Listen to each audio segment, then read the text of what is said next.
할렐루야. 네, 감사합니다. 올 한해 성령이 충만하여 약속의 말씀과 같이 성령 충만함의 은혜가 날로 넘쳐날 줄 믿습니다. 좀 목소리가 좀 작으신 것 같습니다. 다시 한번 해보겠습니다. 믿습니다. 네, 우리가 성령 충만하면 우리 안에는 하나님이 주시는 기쁨과 평강이 넘치게 되는 줄 믿습니다.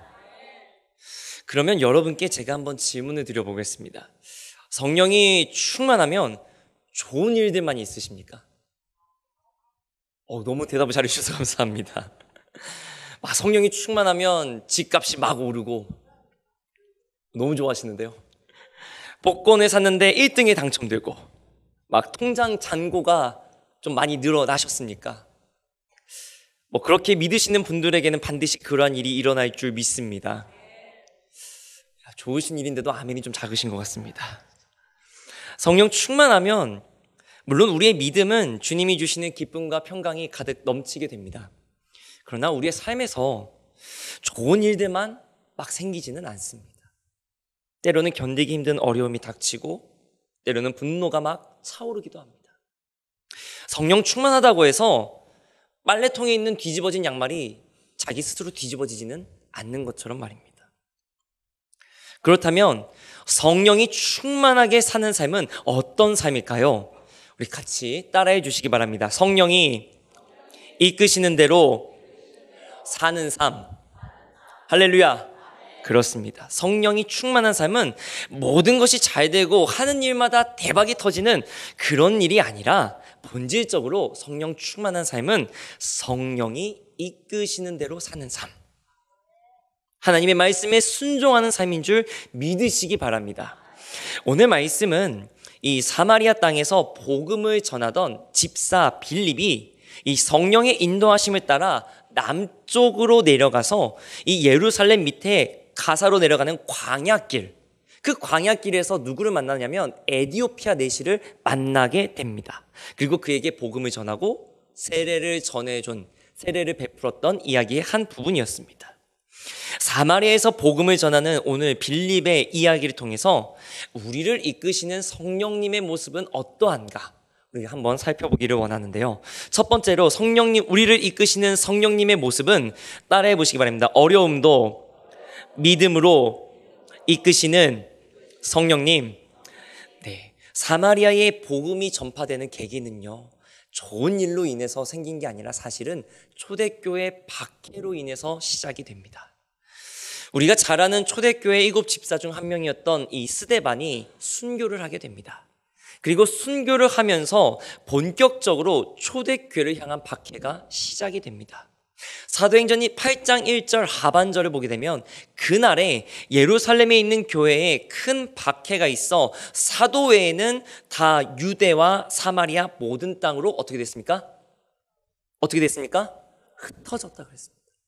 예루살렘 교회에서 주님이 주신 성령, 약속하신 성령을 기다리고 그 성령 받아서 예수 그리스도의 복음을 열심히 증거했던 예루살렘 교회가 집사 스데반이 순교함으로 말미암아 시작된 박해로 인해서 어떻게 됐습니까? 이제 흩어지게 되었습니다. 근데 어디로 흩어졌냐면 유대와 사마리아 각 지역으로 흩어졌다는 것입니다. 스데반의 순교는 단순히 한 개인의 죽음이 아니었습니다. 스데반의 순교와 함께 초대교회는 큰 박해가 있어서 어려움도 같이 있었습니다. 박해를 피해 도망치기에도 바빴을 테지만 놀랍게도요, 그 와중에 예루살렘의 그리스도인들은 유대와 사마리아 전역으로 흩어지면서 복음을 전파하기 시작합니다. 사도행전 8장 4절로 5절을 보면 그 흩어진 사람들이 두루다니며 복음의 말씀을 전할새 빌립이 사마리아 성에 내려가 그리스도를 백성에게 전파하니. 여러분, 빌립에게 사마리아는 어떤 땅이었을까요? 사마리아는 여러분들이 잘 아시다시피 유대인들은 피하고 가기 싫어하는 땅이었습니다. 그 옛날 아수르 제국의 혼혈 정책으로 인해서 순수한 이스라엘 사람들이 아니라 이민족 저민족의 피가 섞인 이 사마리아 사람들을 유대인들은 경멸했습니다. 그 땅에 지나가는 것조차 싫어했습니다. 그런데 지금 집사 빌립은 그 유대인들을 피해 사마리아 땅으로 들어갔습니다. 어쩌면 빌립의 마음속에는 그래, 저 사람들이 이 사마리아 땅에 들어오지 않을 거야. 사마리아 사람들이 그렇게 싫어하는데 여기까지 오겠어? 그런 마음으로 사마리아 땅에 들어갔을지도 모르겠습니다. 하지만 온갖 차별과 멸시가 가득한 이 사마리아 땅에 빌립이 찾아왔고 그가 예수님의 복음을 전했을 때 수많은 사마리아인들에게 병고침과 귀신이 떠나가는 역사가 일어났습니다. 차별과 멸시의 땅 사마리아가 사도행전 8장 8절의 말씀과 같이 하나님이 주시는 기쁨의 땅이 되었다는 것입니다. 사마리아에 왔던 빌립 집사뿐 아니라 수많은 예루살렘 교회의 그리스도인들이 이 스데반의 죽음과 그 박해로 인해서 어쩔 수 없이 예루살렘을 떠났을 때 그들이 그저 좌절하고 낙심하고 포기해서 도망치는 것밖에 하지 않았다면 복음 전파의 역사가 어쩌면 늦게 일어났을지 모릅니다. 어쩌면 교회의 역사가 바뀌었을지도 모릅니다.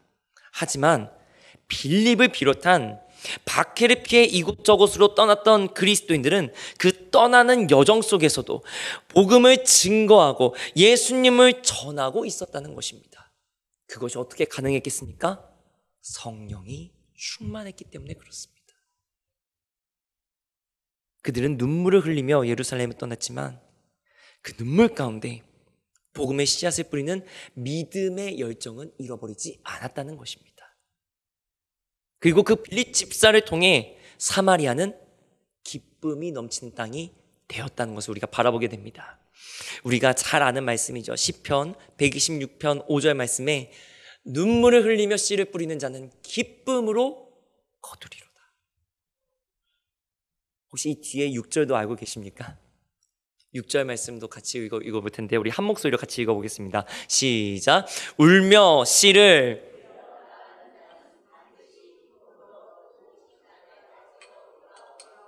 할렐루야. 빌립이 성령을 이끄시는 대로 행할 때 어려움 속에서도 사마리아가 기쁨이 가득 넘쳐났던 것처럼 우리의 삶의 자리에서 받는 어려움이 오히려 하나님이 주신 기쁨으로 바뀌고 믿음이 굳건하게 세워지는 성령 충만함의 역사가 일어나기를 주님의 이름으로 축원합니다.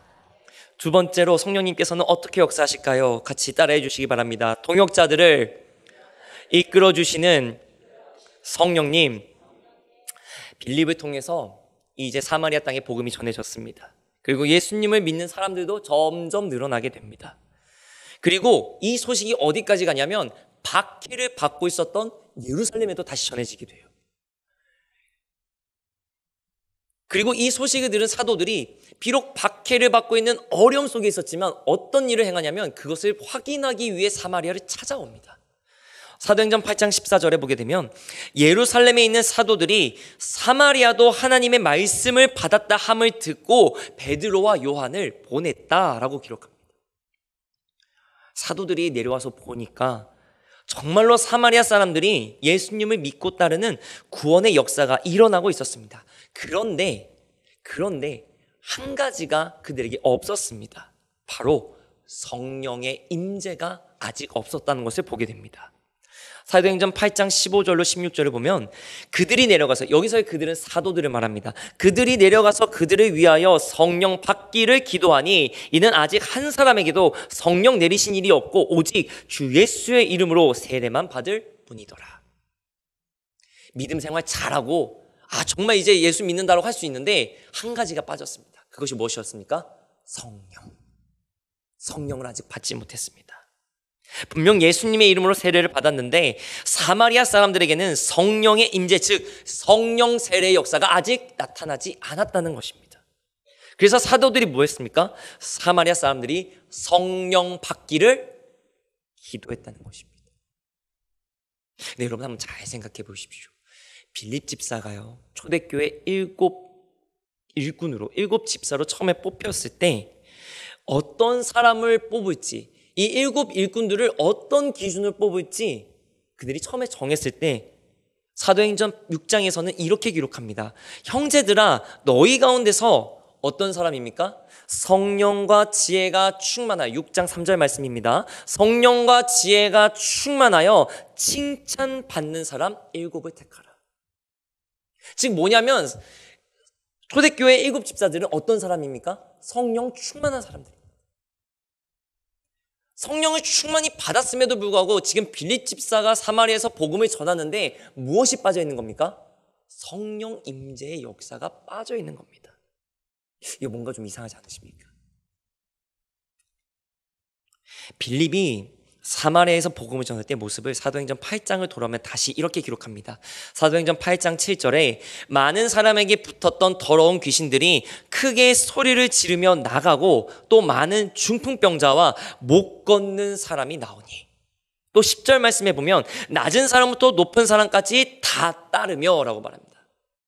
즉 빌립 집사가 복음을 전하는데 사마리아 사람 조금, 한 10명, 3명, 1명 이렇게 온 게 아니라 어떻습니까?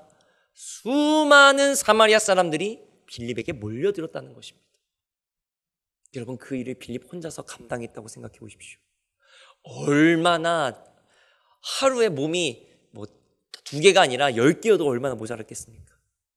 그 정도로 바쁜 그러한 삶을, 그러한 모습을, 그러한 헌신을 빌립은 했을 것입니다. 물론 성령 충만하면 빌립보서 4장 13절 말씀과 같이 내게 능력 주시는 자 안에서 내가 모든 것을 할 수 있느니라, 이 말씀 붙들고 우리가 모든 것을 다 할 수 있습니다. 하지만 성경을 우리가 자세히 보면요, 하나님은 당신의 일을 위해 한 명을 세우시기도 하지만 또한 동역자들을 세워주시기도 합니다. 믿음을 가지고 복음을 위해 함께 일할 수 있는 사람들을 같이 세워주셔서 복음의 역사가 더욱더 왕성하게 일어나도록 하나님은 역사하신다는 것입니다. 사도행전 11장을 보게 되면, 이보다 뒤를 보게 되면 마찬가지로 이 스데반의 순교 이후에 예루살렘에서 일어난 박해를 피해서 떠난 사람들이 아까는 사마리아와 유대 땅으로 터졌지만 이제는 어디까지 터지냐면 이방 땅으로까지 퍼지게 됩니다. 그래서 그들이 도착한 곳이 어디였냐면 그 유명한 안디옥입니다. 안디옥에서까지 이르러서 복음이 전파되고 이방인들이 예수님을 믿는다는 소식을 들었을 때 예루살렘 교회에서는 똑같이 사람을 파송합니다. 그게 누구였냐면 바로 바나바입니다. 바나바를 파송해서 가서 정말로 예수님을 믿는지, 정말로 그들이 주님을 믿음으로 고백하는지 확인해 봐라 했을 때 사도행전 11장 24절을 보게 되면 바나바도 성령이 충만한 사람이었습니다. 이 바나바가 안디옥에 가서 보니까 성령 충만의 역사가 똑같이 일어나는데, 복음 전파의 역사가 일어나는데 그것을 그냥 보고 가만히 있을 수가 없어서 이 바나바도 확인하러 갔다가 사역을 하게 됩니다. 근데 너무 바쁘니까 혼자서는 일이 너무 벅차기 때문에 누구를 데려오냐면 바로 자신이 변호해줬던, 누굽니까? 바나바가 변호해줬던 사람, 다메섹에서 예수님을 만났던 사람, 그리스도인을 잡는 데 혈안이 되었던 사람, 누굽니까? 사울. 그 사울을 길리기아 다소에서 데려옵니다. 왜냐하면 이 안디옥과 길리기아 다소는요, 하루 거리만 갈 수 있는 충분히 가까운 곳이었기 때문입니다. 그래서 사도행전 11장 25절을 보면요, 바나바가 사울을 찾으러 어디로 갔습니까? 다소에 가서. 그리고 26절에 보면 만남에 안디옥에 데리고 와서 둘이 교회에 1년간 모여 큰 무리를 가르쳤고 제자들이 안디옥에서 비로소 그리스도인이라 일컬음을 받았다. 하나님이 역사하시면 능히 못하실 일이 무엇이 있겠습니까? 하나님이 역사하시면 굳이 사람의 많고 적음이 무슨 필요가 있겠습니까? 그러나 하나님께서는 하나님의 역사, 성령 충만함의 역사를 이루어 가실 때 혼자에게만 막중한 짐을 맡기는 것이 아니라 믿음의 동역자들을 함께 세워주셔서 믿음으로 함께 열매를 맺을 그리스도인들을 같이 세워주셔서 더욱더 충만한 성령의 역사가 일어나게 하신다는 것을 꼭 기억하시기 바랍니다. 여러분, 믿음은 혼자 가질 수 있어도 믿음 생활은 함께하는 것입니다. 서로를 사랑하고 서로를 위해 기도하고 서로가 함께 헌신하면서 교회를 세워나가는 가운데 성령 충만함의 역사가 더욱 배가 될 줄 믿습니다. 특별히 속회주일 함께 모여 뜨겁게 기도하고 헌신할 때 더욱 큰 회복과 부흥의 역사가 일어날 줄 믿습니다. 성령님의 역사하심의 모습 세 번째는 따라해 주시기 바랍니다. 내가 가야 할 곳으로 이끄시는 성령님. 자, 오늘 본문으로 돌아오겠습니다. 오늘 본문은 이 빌립 집사가 사마리아에서 열심히 복음을 전하고 이제 열매를 막 맺고 있는데 하나님께서 빌립에게 이렇게 말씀해 주십니다. 8장 26절에 주의 사자가 빌립에게 말하여 이르되 일어나서 남쪽으로 향하여 예루살렘에서 가사로 내려가는 길까지 가라 하니 그 길은 광야라. 지금 빌립에게 사마리아는 어떤 땅입니까?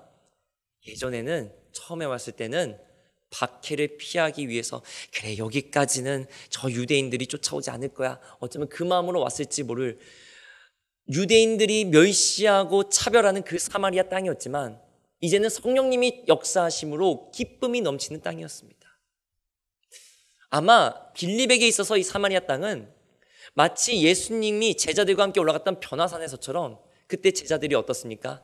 여기가 좋사오니 여기에 초막셋을 짓고 하나는 주님을 위해, 하나는 엘리야를 위해, 하나는 모세를 위해 우리가 여기 있기를 원합니다. 어쩌면 그 마음이 있었을 수도 있습니다.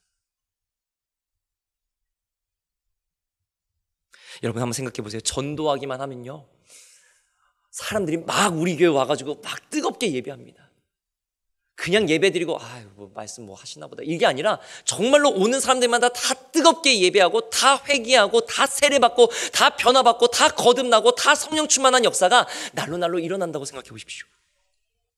아멘 하시는 분들에게는 더 큰 역사가 일어날 줄 믿습니다. 그러한 역사가 매주 일어난다고 생각해 보십시오. 반드시 그런 역사가 일어날 줄 믿습니다. 그러면 얼마나 우리 교회가 정말 들썩들썩 하겠어요. 근데 빌립도 마찬가지였을 거예요. 빌립은 지금 자신의 그 사역하는 가운데 그 모습을 두 눈으로 똑똑히 보고 있습니다. 그런데 그렇게 잘 되고 있는데 열매가 이제 맺혀지고 있는데 그것이 내 눈으로 보이고 있는데 지금 하나님은 뭐라고 말씀하시는 겁니까? 야 빌립아, 너 사마리아 땅 이제 떠나서 다시 저 남쪽으로 내려가. 저 광야길로 가. 목적도 말씀하지 않고 갑자기 광야길로 내려가려고 하는 겁니다. 다시 왔던 곳, 아직도 박해가 끊이지 않는 예루살렘을 지나서 저 광야길로 내려가라는 그 말씀에 여러분이라면 순종할 수 있겠습니까? 하나님, 제가 기도하다가 잘못 들은 것 같은데요. 다시 한번 말씀해 주세요. 주님 그건 아니죠. 제가 그것 말고는 제가 다 할게요. 주님 다른 말씀 주시옵소서. 이렇게 기도할지 모르겠습니다. 근데 빌립은요 하나님의 부르심에 순종하고 갑니다. 빌립에게 있어서 사마리아 땅은 이제는 본인이 있고 싶은 곳이었을 겁니다. 왜요? 복음을 전하면 열매들이 막 맺혀나는 게 두 눈으로 보이잖아요. 너무나도 삶이 보이잖아요. 근데 갑자기 그걸 냅두고 하나님 저보고 광야길로 내려가라고요. 또다시 목적도 없이 그쪽으로 가라고요. 여러분 그 말에 순종하기가 쉬웠을까요? 아마 어려웠을 겁니다. 더 쉽게 말하면요 이 광야길은 빌립에게 있어서는 가고 싶은 곳이 아니에요.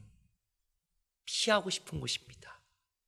여기는 아니었으면 하는 곳입니다. 더군다나 왜냐하면 거기는 지금 박해를 피해 도망쳐온 예루살렘을 지나가야 되기 때문에 그렇습니다. 오늘 이 말씀을 통해 우리가 생각해 볼 건 하나님은 내가 가고 싶은 곳에 보내시는 게 아니라 내가 있어야 될 곳에 나를 보내신다라는 것입니다. 여러분 제가 한번 여쭤보겠습니다. 여러분이 지금 계신 곳이 모두 다 여러분이 가고 싶으셨던 곳이었습니까? 이 믿음의 고백이 끊이지 않으시길 간절히 축원합니다. 저는 우리 성도님들이 가고 싶은 곳에 가실 수 있기를 정말로 간절히 기도드립니다. 그러면서 우리가 또 하나 꼭 알아야 될 것은 성령이 충만하면 우리의 이성과 의지보다도 하나님께서 인도하시는 대로 순종하게 된다는 것을 우리가 다시 한번 오늘의 말씀을 통해 깨닫게 됩니다. 우리가 잘 아는 아브라함과 이삭의 이야기를 보게 되면요, 창세기 22장 2절에 여호와께서 이르시되 내 아들 내 사랑하는 독자 이삭을 데리고 모리아 땅으로 가서 내가 내게 일러준 한 산 거기서 그를 번제로 드리라. 번제로 드리라. 여러분, 제사는요 그냥 죽여서 그냥 제물을 태우고 끝, 이게 아닙니다. 제물이 죽는 그 순간을 제사를 드리는 사람이 모두 다 목도해야 됩니다. 자신의 죄값인 죽음의 그 순간을, 그 제사를 치르는 사람은 똑똑히 목도해야 됩니다. 더군다나 그 제물을 갈기갈기 조각조각 내서 완전히 태우기 위해서는요, 여러분 지금과 같이 석유나 가스가 없던 시기에 나무로 태운다고 생각해 보십시오. 저는 그러지 않았지만 아궁이로 혹시 여기 난방을 해보셨던 분 있으십니까? 아마 방을 뜨뜻하게 난방을 아궁이로 데우기 위해선 어떻습니까? 나무를 계속 놓아야 되셨을 겁니다. 왜냐면요, 나무가 꺼지기 때문에 그렇습니다. 마찬가지로요, 제물을 태우기 위해서 기름과 석유와 가스가 아닌 나무로 태우려면 어마어마한 양의 나무가 필요합니다. 즉 이 말이 뭐냐면, 하나님께서 아브라함에게 말씀하실 때, 아브라함아, 너 네 아들 이삭, 네가 사랑하는 독자 나에게 제물로 바쳐. 근데 그 제물로 바칠 때 그냥 와서 내가 다 준비해 놓을 테니까 네가 와서 그냥 제물만 죽이고 바쳐, 이게 아니라 무엇입니까? 나무를 바리바리 싸들고 제사를 드릴 수 있는 준비를 다 하고 그리고 와. 지금 그 얘기를 하고 계신 겁니다. 아브라함에게 모리아 땅은요, 가고 싶은 곳이 아니었습니다. 아브라함에게 모리아 땅은 반드시 가야 하는 곳이었습니다. 믿음으로 순종해서 반드시 가야 하는 곳이었습니다. 여러분, 하나님의 자녀된 우리는 내가 하고 싶은 대로 살기 위해서 살아서는 안 됩니다. 정확하게는 내가 하고 싶은 대로 살기 위해 예수님을 믿는 것은 안 됩니다. 그런 믿음은 움직이지도 않고 아무런 능력도 없기 때문입니다. 오히려 성경을 통해 우리가 깨닫게 되는 건 내 뜻대로 움직인 사람보다 하나님의 뜻을 먼저 구했던 사람들이 은혜, 성령 충만 받았다는 것을 우리는 깨닫게 됩니다. 오늘 빌립 집사도 분명 인간적인 생각으로는 사마리아를 떠나고 싶지 않았을 겁니다. 그렇지만 빌립은 분명히 알고 있었습니다. 그것조차도 내 아집, 내 고집, 내 욕심이었구나. 빌립은 그것을 깨닫고 말씀에 순종하여 광야길로 내려가게 됩니다. 하나님의 뜻에 순종해서 이 거친 광야길로 간 빌립이 만나게 된 건 에디오피아 내시였습니다. 8장 27절 말씀 보면요, 일어나 가서 보니 에디오피아 사람 곧 에디오피아 여왕 간다게의 모든 국고를 맡은 관리인 내시가 예배하러 예루살렘에 왔다가, 여러분이 27절 말씀을 자세히 보면요, 놀라운 사실이 두 가지가 있습니다. 하나는 에디오피아라는 이방 나라의 사람이 뭐하러 왔습니까? 예루살렘에 뭐하러 왔습니까? 예배하러 왔습니다. 에디오피아 사람이 지금의 수단인데, 이 에디오피아 사람이 하나님께 예배를 드리려고 그 먼 길을 와서 예루살렘에 왔다 이제 돌아가는 길이라는 겁니다. 즉 이방인 중에서도 하나님을 믿는 사람들이 있었다는 겁니다. 그리고 다른 하나는 그 신분이 낮은 사람이 아닙니다. 한 나라의 국고를 맡은 내시, 즉 고위 관료였습니다. 이방인이 뿐만이 아니라 다양한 계층, 지위가 높은 이방인들 중에서도 하나님을 믿는 사람들이 있었다는 것입니다. 근데 또 놀라운 사실은 뭐냐면요, 이 에디오피아, 아까도 말씀드렸지만 이 수단이 되는 이 지역에서 아주 먼 길을 왔다 갔다 하면서 예배를 드릴 정도로 진지한 믿음을 가지고 있습니다. 또 사도행전 8장 28절을 보게 되면요, 돌아가는데 수레를 타고 선지자 이사야의 글을 읽더라. 목사님, 하나님 믿음을 당연히 말씀 읽어야죠. 네, 맞습니다. 말씀 읽어야 되는데 여러분, 수천 년 전에 번역하는 사람이 있었을까요? 수천 년 전에 하나님의 말씀을 이방언어로 번역하는 사람이 있었을까요? 물론 있었을 수는 있지만 그리 많지는 않았을 겁니다. 왜냐하면 글 쓰는 자체가 굉장히 어려운 일이었기 때문에 그렇습니다. 더군다나 종교의 경전, 그러니까 우리는 하나님의 말씀이지만 하나님의 말씀을 다른 말로 번역할 때 제일 어려운 게 무엇이냐면 그 뜻이 왜곡될 수도 있는 위험이 있습니다. 그래서 보통은 번역하지 않습니다. 심지어 하나님의 말씀, 성경이 본격적으로 번역된 게 언제부터냐면 물론 그 이전에 라틴어도 있고 헬라어도 있지만 누구나 읽기 쉽게 번역이 시작된 건 종교 개혁 때에 이르러서야 번역이 시작됩니다.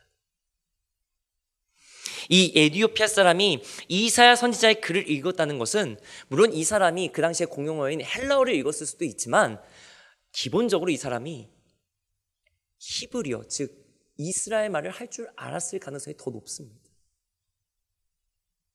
여러분 생각해 보세요. 외국에서 여행을 가셨는데 우리나라 말 잘하는 사람 만나보세요. 얼마나 반갑겠습니까?